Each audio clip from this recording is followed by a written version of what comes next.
on, guys? Welcome back to RC Everyday. I think we finally got all the parts. So in the last video we left off almost ready to start the fifth wheel. I had to put some paint on it. That's had a couple days to dry now, so got the back end stripped down. Trying to figure out this eBay stuff. So this is made to bolt here where your other stuff. So we get that little bit of dovetail, but I don't want an 1.5 inch of frame sticking out past it. This is going to haul a lowboy eventually. And lowboy trucks have the ramps, usually have extra ramps, and have a really long fifth wheel. We need to cut this thing down and drill some holes and all the stuff I don't like doing.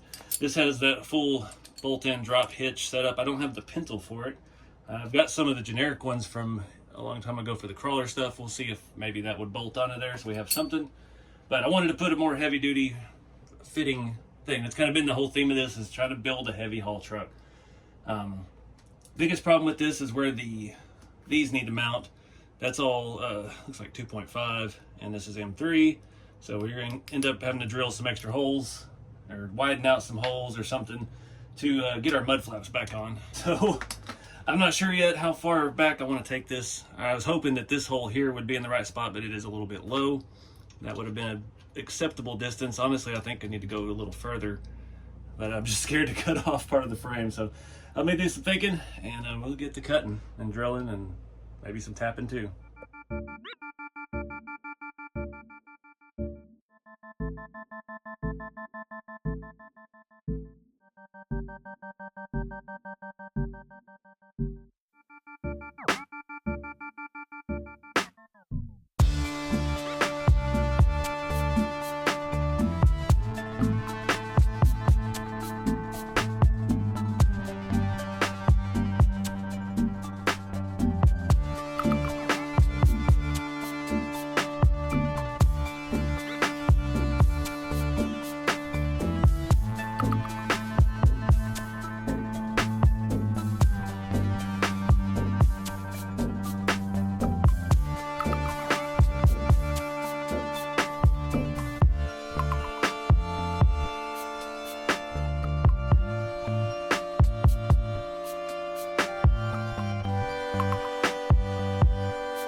All right, guys, I had to interrupt.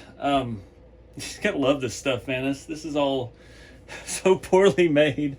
So I put all this on backwards because I was basing it off the picture, and this bottom piece has holes in it. Well, those weren't drilled out, so the other side was just perfectly flat. So now I'm trying to clean up these holes I drilled because they were all marked on the back. They just never finished machining the part.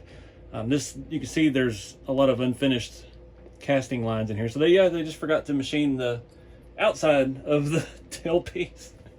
I don't have a pintle hitch. I have it as probably 8 years ago. It could be tucked in the scale garage somewhere or attached to a rig I sold a long time ago. So I do have a bolt-on ball hitch, but that's not really the right look for this.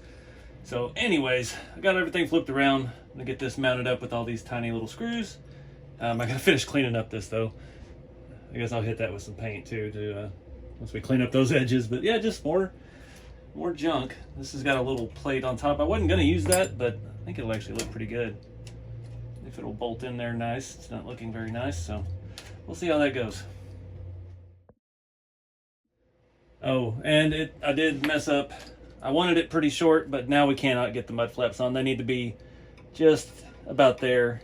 So we're gonna have to look at some other covering options. Look at some pictures of some heavy haul trucks. Now they make like a 3/4 metal lasso, starts up here and bolts on and comes back almost over that, which would make sense for a lowboy type trailer. to have something that's not going to interfere with connecting and disconnecting, but we'll just have to see how it goes. We got to get on to this fifth wheel, so I'm going to finish this mess up and move on to the next jump part probably.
All right, guys, what a pain in the rear.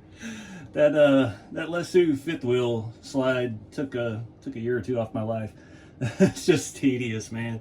It has the smallest E-clips I've seen in a long time. The springs, trying to get springs into places, but it works good. So I definitely need to get a pintle hitch for one of these locations if we can get something that'll fit it, just to complete the look. I hate not having the mud flaps, but there's just no way around it. I mean, they need to be there. I might have taken a little bit off, too much off, but I don't know. That's the look I was wanting, because all the trucks that I've seen that haul lowboy trailers, they are real short. They have the dovetail, usually a lot more aggressive than that. They usually have ramps that bolt up here. I haven't seen any parts like that available anywhere, so I don't know if that's something that they make, but I don't know. A lot of things I don't know. But this all works good. The slide, pull it out and lock it into there, and we've got a good range of motion, because like I've mentioned a couple times, I've teased it, I did buy a very expensive trailer, and I don't know where our fifth wheel needs to be for it. So yeah, now we got some adjustability. Typically these trucks would have had to slide all the way from the back all the way up to here, but you know, gotta work with the available RC components that we can get. I'm pretty happy with the look though. It looks super aggressive, super heavy. That rear suspension, that end frame piece, and then having a slide on it's pretty cool. I don't know about doing wheel coverings. I mean, we don't have to be 100% scale. This is still a toy. The ones of those I've seen are not polished, and that may clash with the rest of our rest of our goodies here. You know, this is all just for fun anyway, so we'll see how everything pans out once we get the trailer and go from there. But I'm digging the look of it. This thing looks menacing. I'm still on the fence about lifting the cab up. I don't know that we really need to. It's sitting pretty good, and this trailer is going to be pretty heavy, especially with the dozer. So I think we'll get leveling out in the rear with it. It's pretty level. It's not 100% perfect, but yeah, I need to take a break because that fried my nerves. Those little tiny pins and E-clips and things. And yeah, we'll just pick back up here in a little bit. I think next we need to do electronics. I've got basic ESC. I've got a receiver for this, so we can at least do a function test. I need to put the rest of the screws in the rear wheels, get all those buttoned up. On the fence, I've got a ton of spike lug nuts, but I don't know. This is going to be a nightmare to carry in and out of the shop with the bulldozer and the trailer and everything. So I want to stab myself a whole bunch trying to carry this dang thing. So I don't know. We'll just do the regular hardware for now, and we can come back and adjust later. Really, we should have painted the chassis. Most of these, like, we should have put everything on other than the actual axles and the suspension and drive shafts and stuff, and painted it all I was thinking maybe the yellow, but as dirty as that already is on the roof, I don't want to deal with that on the chassis. And I think it looks cool with all the grade 8 hardware, because this truck probably would not have been this kind of heavy haul. Obviously this is an older style, right, 80s style cab, so this is something somebody brought back to life, rebuilt the engine, and beefed it up and made it fit their genre and what they needed it for. There's a place out here locally, I don't know, just a couple guys with a shop, but they have a big heavy haul truck with the multi-piece trailer set up with all the Jeep pieces and everything, and they've been restoring one for the last 3 years. It was an old Kenworth, and I don't know what model it was, but it doesn't even fit in their building, and I've seen it where like it's inside while they were painting the cab, but they're setting it up for the heavy haul too, so they're going to have a second truck in their fleet. And it's just kind of neat to see that every time I drive to a certain town, I go by there and see their progress on it.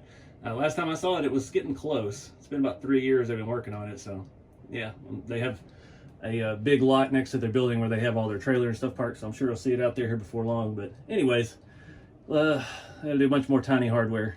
I did forget to mention one thing. I don't have a whole lot of scale nut drivers, and that Lesu has some oddball size stuff. This is the one I use for, that's our M3 stuff, all of our scale hardware.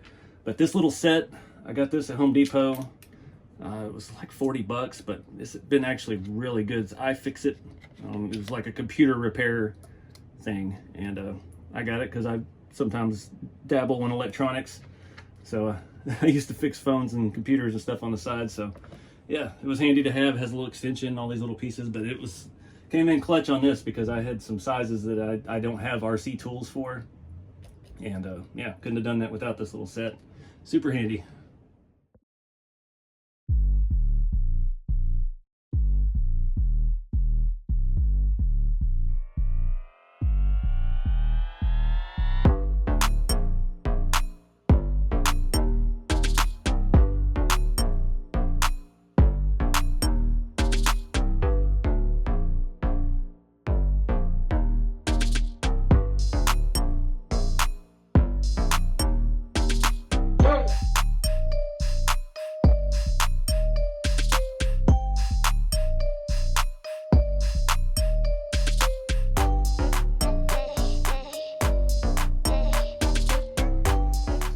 Alright guys, having some electronics problems. I don't know where this old RC four-wheel drive servo came from, but it is not happy.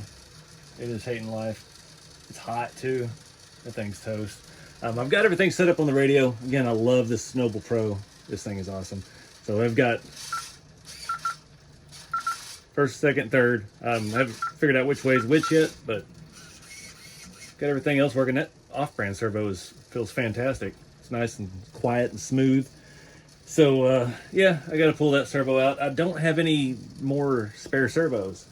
That was the two I had, and yeah, I do have these Reefs Mini Raw 100. So these are a mid-size. Like all my kits, my products use the Micro 99s. This is a mid-size. It's not going to bolt in place of that, so I don't know exactly yet if there's even a way to. It's got a different offset of threads and everything. So I'm hoping maybe I can mount it in one side I don't know. We gotta see if we can make a little adapter plate or something. Need something better. I've had these forever and I've had nothing that they fit. He makes a little mount for them to fit in a standard servo, but I don't have any of those. And every time I need to use it, I still don't have any of those. So yeah, we'll figure it out.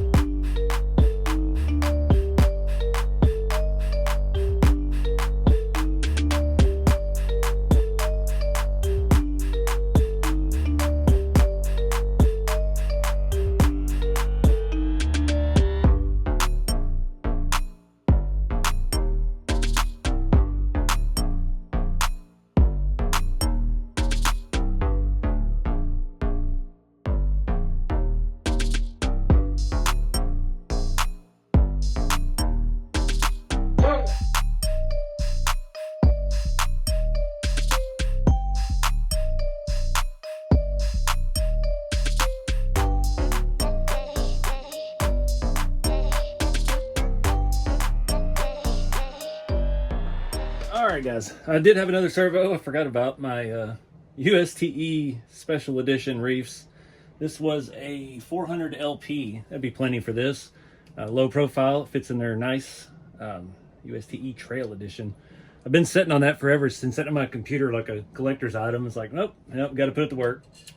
So I moved the other servo over as the shift servo. I think I've got everything jiving pretty good. Looks like we'll see, we got a lot of slop in the steering. So now I've got to, I think I'm gonna go ahead and do a little body lift, like 2mm spacers between all 6 of these bolts. I got to get some longer hardware for that, and I think that'll be all right. I'm just kind of eyeballing. I mean, 1mm is not worth it. I think 3 is too much, so let's shoot for 2. See how it looks. The main thing I'm after, I know it's going to put a little bit of gap between the body and the bumper, more than it already had. The fuel tanks, I mean, that side skirt's right over them. You can't even see the fill cap. So if we get just a little bit of visibility into there, I think it'll be good. So I'm going to do all this off camera because I'm tired of filming. I just want to put some music on. I did get this slide out. I don't think this is the right style. I thought this didn't work. I tried it on the wrecker build, and it was not functioning for some reason. And I plugged it in here, and I could actually change the settings just shifting. I plugged it in place of the shift servo using the flash guide, just the back and forth, and had a few different modes. Definitely not the right style, I don't think. It wouldn't look good up on top of this thing. It's a little too bulky, so I ordered some of the little round ones. Might be a good use of that antenna hole in the roof of that body. So anyways, yeah, I'm glad that's not broken. We might could use that for something else. So I'm gonna get all this stuff wrapped up, get this body slightly lifted, get it all back together, and see if we can actually cruise it around the shop. It's already late at night. And of course, I haven't put any lights on this because I love lights and I don't want to mess with it.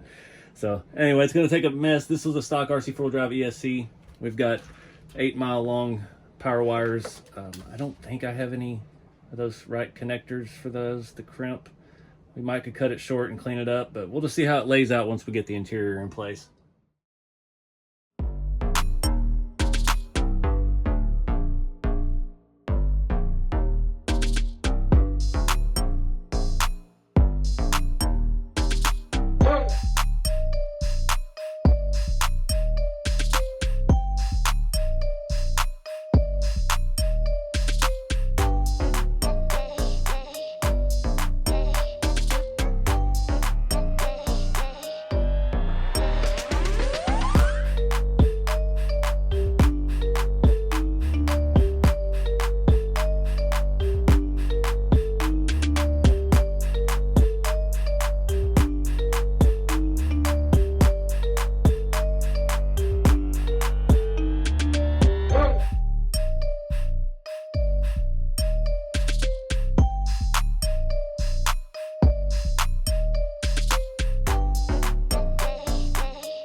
All right, guys, that little 2mm lift did pretty good. Looking not too much. I wish I might have touched up the end of the frame rails on the front because you can kind of see them in there, but that's something we could do later.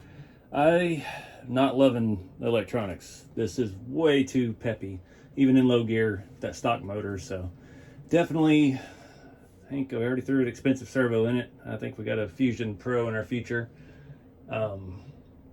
This thing has a drag brake set on it too. It keeps locking up. I couldn't get the fifth wheel to attach. I was looking at the pin that came with the hitch. It's identical to the one that's on the other trailer, so I don't know. I don't know what's up with that, but it's been a long day, and that one fits right in. Go figure. Anyways, may just be need to adjust it off of the base of the trailer a little bit. This thing's a little bit of a bear to get to the electronics. My headache rack already slid loose. I didn't put the little pins in it. I'll show you that process. I'm really digging the back of it though. This thing looks so mean. So we have to pull those little detents out of here. Pull that off. I tried to do the chain, it won't stay put because again we were missing some parts on that. And then we got to try to slide these things over. And we got to try to pull this out. It doesn't really clear the stacks that well. The wiring is not great, and my power switch already came undone, so that's cool. Get this battery out of there. I was hoping I could run those long batteries I bought for the dozer that don't fit, but they're too long for this. You gotta think this is 90s Tamiya, so it's, oh damn, the ESC already come unstuck. It doesn't want to be in there either. It wants to be replaced with a Fusion. This is 90s Tamiya tech, so of course everything's designed for a nickel metal battery. I tried to wrap up the wiring the best I could as it sticks kind of straight up out of the front of the engine. I've got 2 foot of motor wire kind of tucked down behind the seat and zip tied. So yeah, definitely gonna need some rework with that, but I think I'm just happy that we're this far. This thing has been quite a project. Come on, get that in, it pops in place. And I'm not even gonna put those tight right now. I'm gonna put this on, kind of clicks into place, and we'll throw these in because I don't want to lose them. That way. Everything's looking good though. Function test, everything is there. Steering is feeling really good. That servo is really nice. I didn't even use any juice. So I think that's going to wrap it up for this video. I don't even know what part this is, 6 or 7 I think. A lot of work done. It's a lot further along than I thought it would be. I really thought I was just going to build a simple kit and just have something to pull the trailer around and background with the dozer. And yeah, it's turned into an entire obsession and money pit. Like I said, I've spent a lot of money on a trailer that's being built. I've got another truck I'm here to build and kind of piecing together another semi. So yeah, we're gonna have a whole fleet. I did get another body for this. If you saw the last video with the paint, I mean, it's got some defects to that black mark up there. I wasn't in love with how that body came out. So maybe once we figure out the theme for my entire construction company, I guess we can come back and revisit that and paint all the rigs to match. I got a decision to make though on the next one, and yeah, we'll have a little more time to prepare for it and think about it. But yeah, this stuff is so cool. It just looks legit. That back end of that thing looks mean. So the body lift, since you get a look at that from the side, looks pretty dang good. We got just a little bit more space, not too much gap. That's where I was talking about. You can kind of see the chassis end, but I'm digging it. This thing looks pretty cool. Got my little antennas up there. So anyways, I don't know how long this video's been, but I'm gonna call it a night. Appreciate you guys watching. Be sure to check out rceveryday.com if you're looking for any of the rat rods or hot rods or shop truck chassis, like the stuff in the background there. We've got everything in stock, made in America and ready to ship. So appreciate you guys. Get out there and have some fun with the hobby, whether that's building or bashing or planes or boats or tigers and bears. I'll see y'all in the next video. Keep it scale.